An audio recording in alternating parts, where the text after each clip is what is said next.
বন্ধু বান্ধৱীসকল, আপোনালোকে নিশ্চয় ৰাতিপুৱা স্নান কৰি সূৰ্য প্ৰণাম কৰে আৰু মনৰ আশা পূৰণৰ বাবে ভগৱানৰ ওচৰত প্ৰাৰ্থনা কৰে। বন্ধু বান্ধৱীসকল, আপোনালোকৰ বহুতেই হয়তো সূৰ্যক প্ৰণাম কৰা মন্ত্ৰটো নাজানে আৰু বিনা মন্ত্ৰই সূৰ্যক আপোনালোকে প্ৰণাম কৰে আৰু যাৰ বাবে হয়তো আপোনালোকে আশানুৰূপ ফল নাপায়। আজিৰ এই ভিডিঅ'টোত মই আপোনালোকক সূৰ্যক প্ৰণাম কৰা মন্ত্ৰটো দি দিছোঁ। আপোনালোকে চাই লওক বা স্ক্ৰীনশ্বট মাৰি ৰাখি লওক।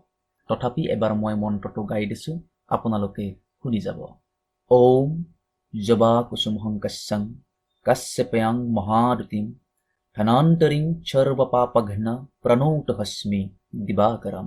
এতিয়াৰ পৰা আপোনালোকে এই মন্ত্ৰটো মাতি সূৰ্যক প্ৰণাম কৰিব বা সূৰ্যক প্ৰণাম কৰোঁতে আপোনালোকে এই মন্ত্ৰটো ব্যৱহাৰ কৰিব।